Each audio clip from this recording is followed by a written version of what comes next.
ഒരു പാലപ്പം ഉണ്ടാക്കി കഴിക്കണമെന്ന് വിചാരിച്ചാൽ തലേ ദിവസം അതിൽ കുതിർക്കാനിട്ട് പിന്നെ അതൊന്ന് അരച്ച് പിന്നെ മാവ് കലക്കി വെച്ച് എൻ്റെ പൊന്നോ എന്തൊക്കെ പണി ചെയ്യണമല്ലേ. ഇതൊന്നും വേണ്ടടോ. നമുക്കില്ലേ അരി കുതിർക്കാതേക്കില്ലേ ഈസ്റ്റോ സോഡാപ്പൊടിയോ ഒന്നും ഇല്ലാതെ തന്നെ നല്ല സോഫ്റ്റ് ആയിട്ടുള്ള ഒരു പാലപ്പത്തിന്റെ റെസിപ്പിയാണ് കേട്ടോ നമ്മളിന്ന് ഉണ്ടാക്കാൻ പോകുന്നത്.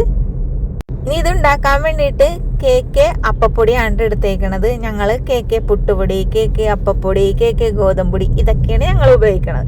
അപ്പം അതുകൊണ്ടിട്ട് തന്നെ കേക്ക് അപ്പപ്പൊടിയാണ് എടുത്തേക്കണത്. 2 ഗ്ലാസ് എടുത്തിട്ടുണ്ട് കേട്ടോ. ഇനി ഇതിലേക്ക് 1 ഗ്ലാസ് ഉണ്ടോന്ന് തേങ്ങ വെള്ളം അതും അങ്ങോട്ട് ഒഴിച്ചു കൊടുത്തു. തേങ്ങ വെള്ളം ഞാനെ കൊണ്ട് കുടിപ്പിച്ചൊന്നുമില്ലേ. പിന്നെ 1 ഗ്ലാസ് പച്ചവെള്ളം കൂടി ഒഴിച്ചു കൊടുത്ത് അതങ്ങാട് ഒന്ന് കലക്കിയിട്ട് അവിടെ മാറ്റി വെച്ച്. ഇനി കപ്പി കാച്ചാൻ വേണ്ടിയിട്ട് ഒരു തവി അപ്പത്തിന്റെ പൊടിയാണ് എടുത്തിട്ടുണ്ട് കേട്ടോ. 1 ഗ്ലാസ് വെള്ളം കൂടി ഒഴിച്ചിട്ട് കട്ടയൊക്കെ ഉടച്ചതിന് ശേഷം കൈവിടാതെ നമ്മൾ അടപ്പിൽ വെച്ചൊന്ന് കുറുക്കിയെടുക്കണ്ട്. അപ്പൊ ഈ കപ്പിയൊക്കെ കാച്ചിട്ട് പാലപ്പം വെള്ളയപ്പൊക്കെ ഉണ്ടാക്കുമ്പോഴില്ലേ നമ്മൾ ഈസ്റ്റോ സോഡാപ്പൊടി ഒന്നും ചേർക്കേണ്ട ആവശ്യമില്ല. തേങ്ങ വെള്ളം മാത്രം മതിയാവും കേട്ടോ. ഞാനിപ്പോ ഈ ഡബ് ചെയ്യണതേ വണ്ടിയിൽ ഇരുന്നോണ്ട് അതുകൊണ്ട് കുടുകുടി ശബ്ദമൊക്കെ ഉണ്ടാവും കേട്ടോ. ഇനി മിക്സിയുടെ ജാറിലേക്ക് നമ്മൾ നേരത്തെ കലക്കി വെച്ചേക്കണ മിക്സിലെ അത് ഇട്ട് കൊടുത്ത് കപ്പിയും കൂടി ഇട്ട് കൊടുത്തിട്ടുണ്ട്. പിന്നെ 1 ഗ്ലാസ് തേങ്ങയും ചേർത്ത് കൊടുത്തിട്ടുണ്ട്. 1 ടേബിൾ സ്പൂൺ പഞ്ചസാരയും ആവശ്യത്തിനുള്ള ഉപ്പും. ഇപ്പൊ തന്നെ ഞാൻ ഉപ്പ് ചേർത്ത് അരക്കണ എന്താണെന്നറിയാമോ, നമ്മൾ ഈ മാവ് അരച്ച് വെച്ചതിന് ശേഷം കയ്യിൽ ഉപയോഗിച്ചിട്ടോ ഇത് മിക്സ് ചെയ്യണില്ല. അപ്പൊ അതുകൊണ്ടിട്ടാണ് ഇപ്പൊ തന്നെ നമ്മൾ അരച്ച് വെച്ചപ്പോ തന്നെ ഇട്ട് കൊടുത്തത് കേട്ടോ. ഇന്നലെ ഞാൻ വട്ടയപ്പത്തിന്റെ വീഡിയോ ഇട്ടില്ലേ, അപ്പൊ ഞാൻ പറഞ്ഞില്ലേ അതിലും ഈസ്റ്റ് സോഡാപ്പൊടി ഒന്നും ഉപയോഗിക്കാതെ കപ്പി കാച്ചിട്ടെല്ലാം ഒഴിച്ചിട്ട് വട്ടയപ്പം ഉണ്ടാക്കി. അപ്പൊ പറയണേ ഞാൻ തേങ്ങ വെള്ളത്തിൽ ഈസ്റ്റ് ഇട്ടിട്ടാണ് അരച്ചതെന്ന്. എന്റെ പൊന്നോ ഏത് ആൾക്കാരാണ് ഇങ്ങനെ പറയണെന്ന് അറിയാൻ പറയാം. ഞാൻ ഈ പാചകത്തിന്റെ കാര്യത്തിൽ ഒരിക്കലും നോണ പറയില്ല കേട്ടോ. നിങ്ങൾ ഉണ്ടാക്കി നോക്കിക്കോന്നേ. ഉണ്ടാക്കി നോക്കിയിട്ട് എന്നോട് പറ.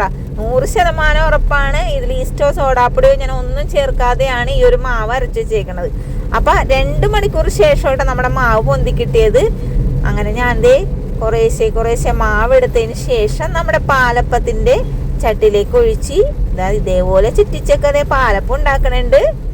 ഇതിനു മുമ്പ് ഒരു വീഡിയോയിൽ ഞാൻ പറഞ്ഞിട്ടുണ്ടായിരുന്നു പാലപ്പം ഉണ്ടാക്കുമ്പോൾ ഓരോ തവി മാവ് വീതം കോരി ഒഴിച്ചിട്ട് ചുറ്റിച്ചതിന് ശേഷം തുറന്ന് വെക്കണം കുറച്ചു നേരം. എന്നിട്ട് വേണം മൂടി വെച്ചിട്ട് വേവിച്ചെടുക്കാനായിട്ട്. അങ്ങനെയാണെങ്കിൽ പാലപ്പം നല്ല സോഫ്റ്റ് ആയിട്ടുള്ള കുറേ ബബിൾസ് ഒക്കെ വന്നിട്ടുള്ള പാലപ്പം കിട്ടും. അപ്പൊ അതേ അങ്ങനെ പറഞ്ഞും പിടിച്ചും വന്നപ്പോ അതേ നമ്മുടെ സോഫ്റ്റ് ആയിട്ടുള്ള പാലപ്പം ഇവിടെ റെഡി ആയിട്ടുണ്ട്. അപ്പൊ അതേ ഈ ഒരു പാലപ്പം കഴിക്കാനായിട്ടേ കറിയുടെയൊന്നും ആവശ്യമില്ല. നല്ല കട്ട് തേങ്ങാപ്പാല ഉണ്ടെങ്കിലേ നല്ല അയ്യോ വായിലിട്ടാൽ അലിഞ്ഞു പോവും എന്നുള്ളൊരു ഡയലോഗില്ലേ, അത് തന്നെ സംഭവം കേട്ടാ. അപ്പൊ നമ്മുടെ പാലപ്പത്തിന്റെ വീഡിയോ ഇഷ്ടപ്പെട്ടിട്ടുണ്ടെങ്കിൽ ഉണ്ടാക്കാനും മറക്കരുത്. അതേപോലെ തന്നെ ചാനൽ ഫോളോ ചെയ്യാനും ലൈക്ക് ചെയ്യാനും ഷെയർ ചെയ്യാനും മറക്കരുത്. വീഡിയോ ഇത്ര നേരം കണ്ടതിന് താങ്ക് യു.